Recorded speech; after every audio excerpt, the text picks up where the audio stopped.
Al llarg de la història, la música ha estat part fonamental de la societat i ha evolucionat amb ella. Volem conèixer l'empremta que ens ha deixat en cada etapa de la història. Aquest és l'objectiu de Música sense data de caducitat.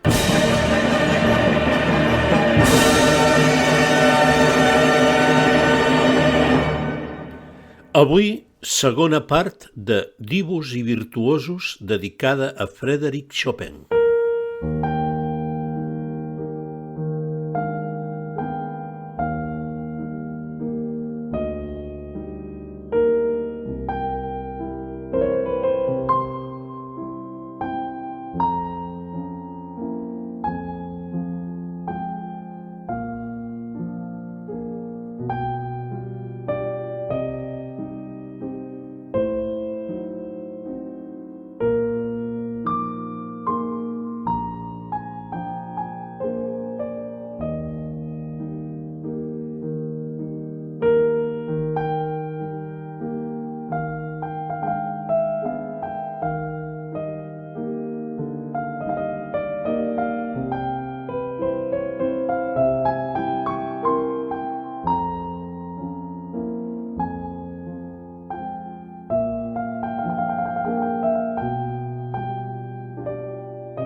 Frédéric Chopin va néixer a Polònia el 1810 en un poblet prop de Varsòvia.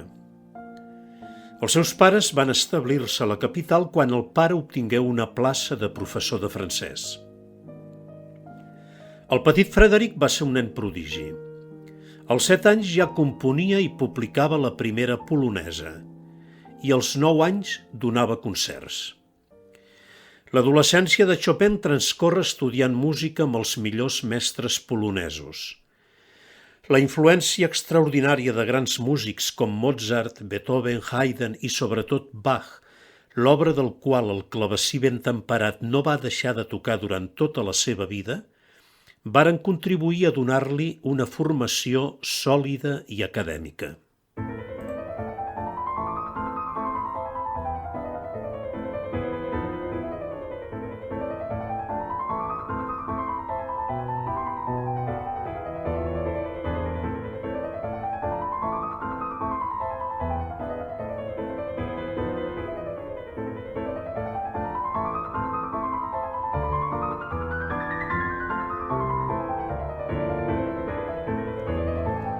Durant el viatge d'estudi a Viena, als 20 anys, el sorprèn la desagradable notícia de la invasió estrangera del seu país amb la consegüent pèrdua de la independència.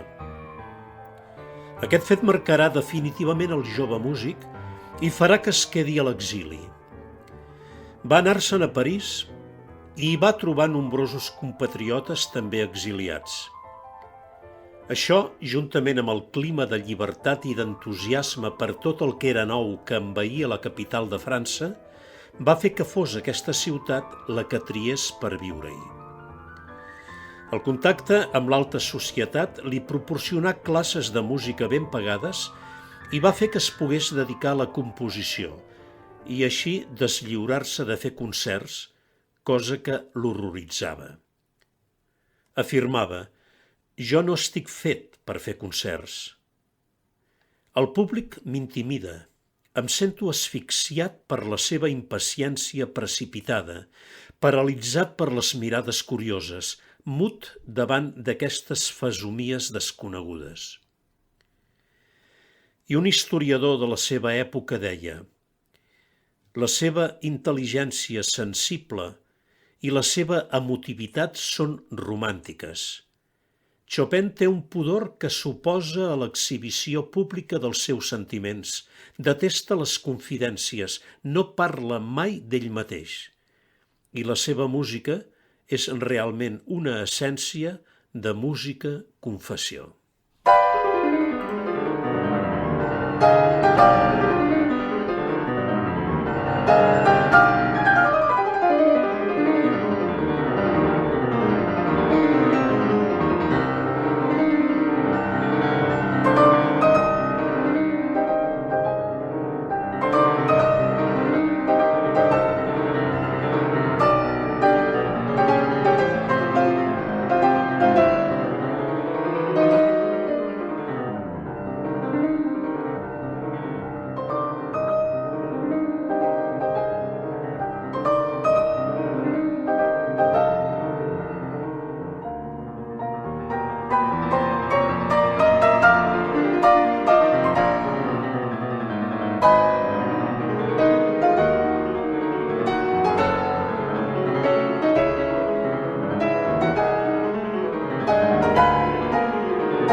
Les reunions a París amb altres exiliats l'ajuden a evocar la pàtria estimada i malmesa.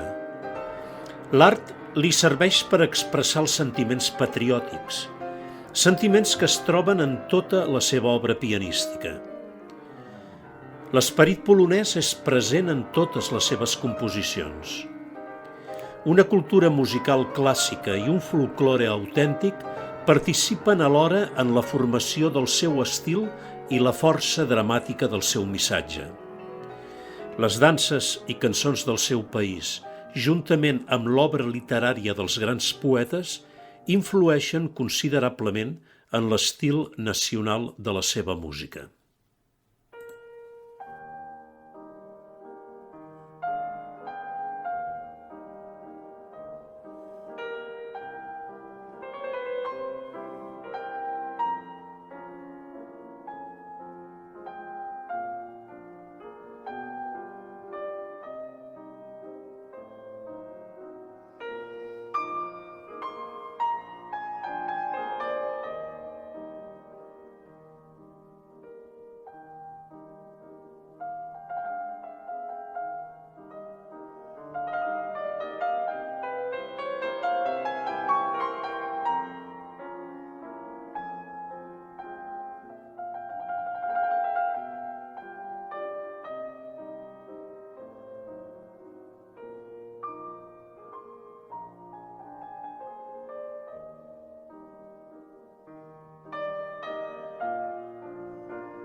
Chopin és un geni independent que no es deixa influir pels corrents de l'època, sinó que ho ha d'inventar tot.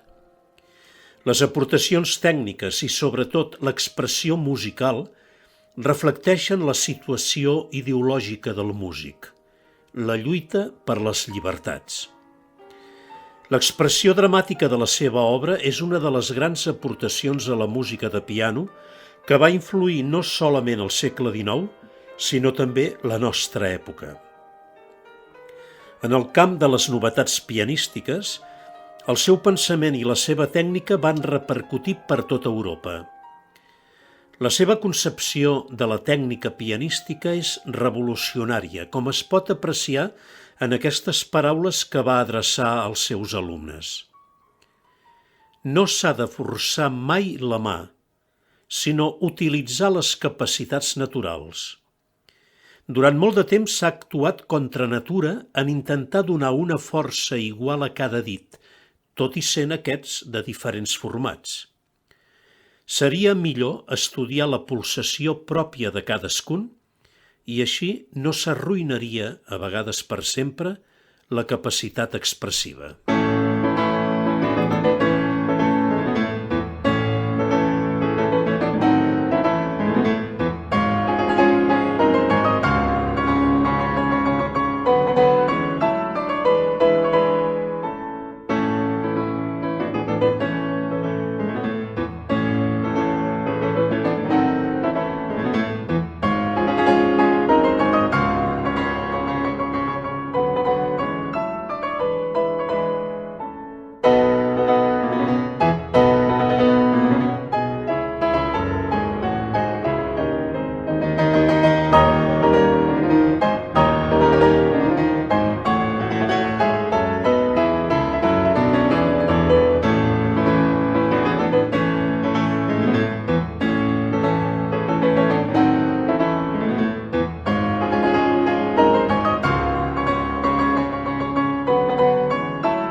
Chopin va tenir una relació amorosa amb l'escriptora George Sand, una escriptora feminista que es va enamorar perdudament d'ell i de la seva música, i que es va proposar de conquistar-lo en un dels seus concerts.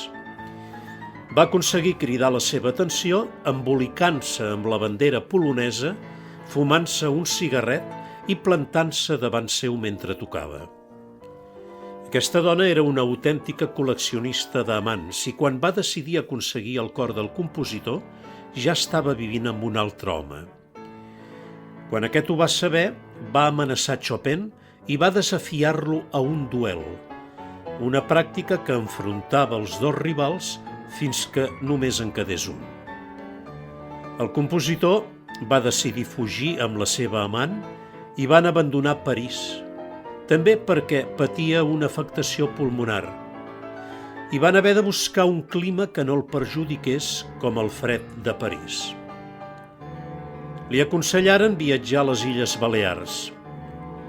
Quan van arribar, no van poder trobar on allotjar-se perquè la guerra carlista havia causat l'augment de migració a les illes. Van haver de romandre en un hostal durant un temps fins que van trobar una casa ubicada en una zona molt ventosa que va causar que la seva malaltia creixés. Li van diagnosticar llavors tuberculosi.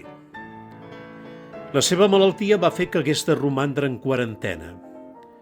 Van triar la Cartoixa de Valldemossa, on actualment es troba un piano que suposadament havia estat propietat del compositor.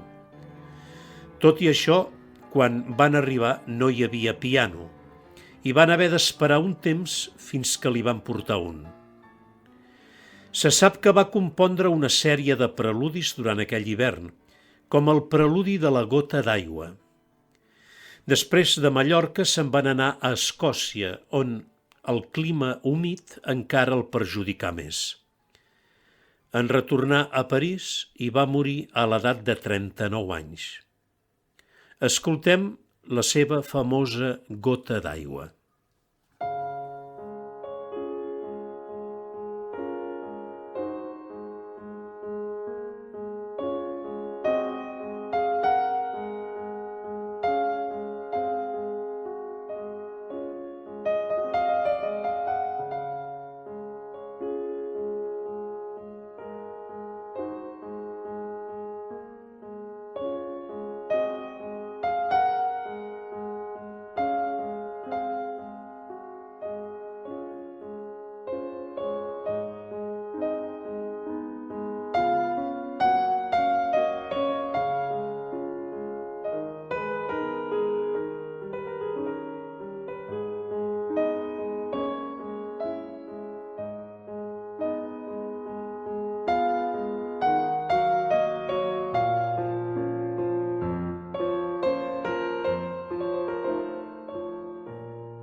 Una de les característiques principals del romanticisme és l'atenció pel fet popular i el folklore.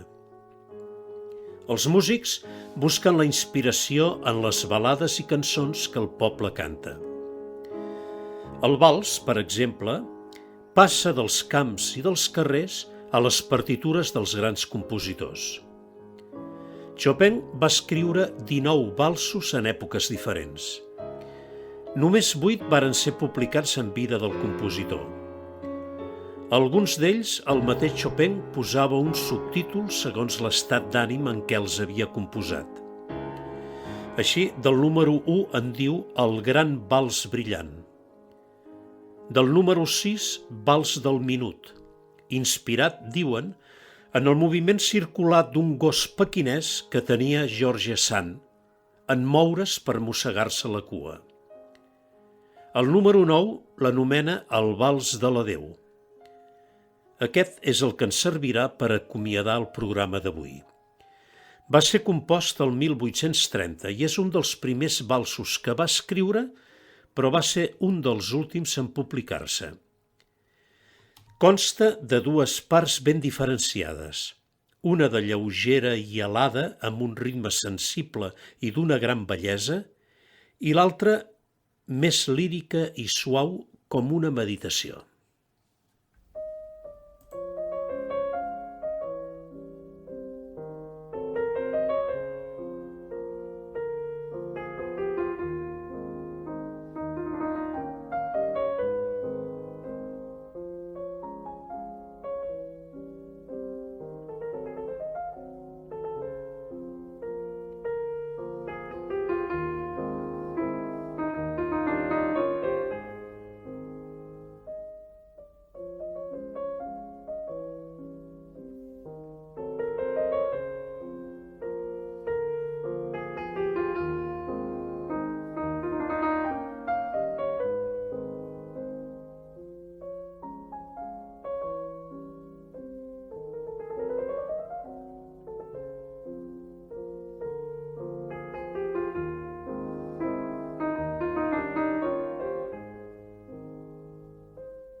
Així com Wagner, per expressar una emoció determinada, posa més notes que les que caldrien, Chopin, ben al contrari, carrega d'una emoció tan profunda cadascuna de les notes que escriu que no cal posar-hi més notes del compte. I això té la gràcia de fer simple la seva obra.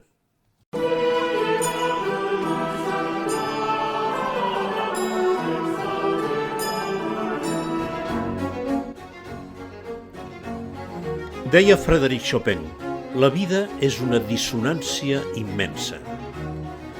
Efectivament, moltes vegades res no surt com esperem, però tot i així la vida també té una melodia única. La seva amant Sant afirmava: Chopin és tan feble i tímid que pot ser ferit fins i tot pel plec d'un pètal de rosa. Més divos i virtuosos la setmana vinent.